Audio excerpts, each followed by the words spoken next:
Marguerite Poulain, Marie Agouette, Jeanne Couillot. Qui connaît l'une de ces femmes? Personne.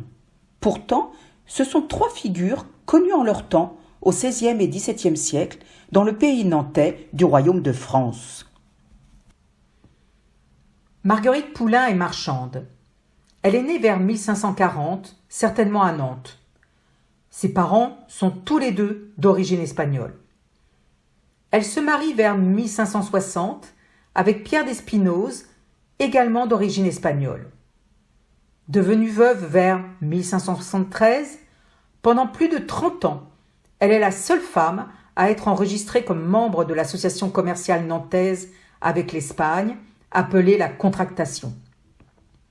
Sa vie est remarquable.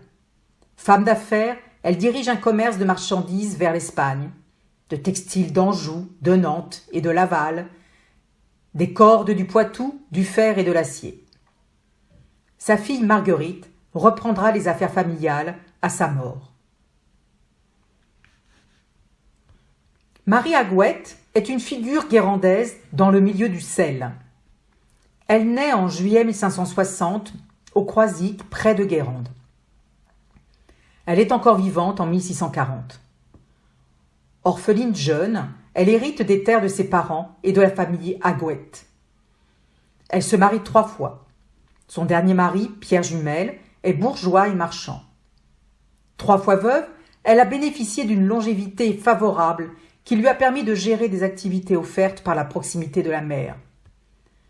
À sa mort, son patrimoine est immense, composé de nombreux œillets à sel, ces bassins de retenue d'eau de mer qui permettent la récolte du sel, dit or blanc.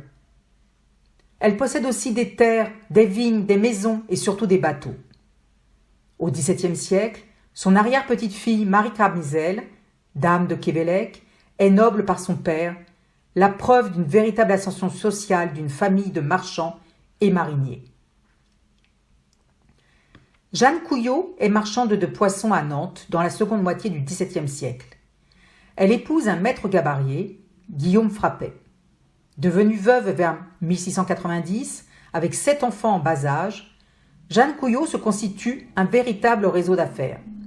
Elle entretient ainsi des liens privilégiés avec René Fleury, lui-même gabarier, qui épouse finalement sa fille Catherine afin de consolider leurs affaires communes. Jeanne Couillot a développé sa fortune grâce à un premier héritage et à un prêt d'argent concédé par son beau-frère Simon Frappet. Elle achète des gabarres et loue des pêcheries. Pour vendre le poisson, elle acquiert toutes les places à Nantes. Jusqu'en 1709, elle achète, vend, loue et prête de l'argent. Jeanne Couillot est également liée sur le plan professionnel à Joachim Descazeaux, un des grands armateurs du moment. Épouse et mère de maître gabarier, elle a régné en son temps sur le commerce du poisson.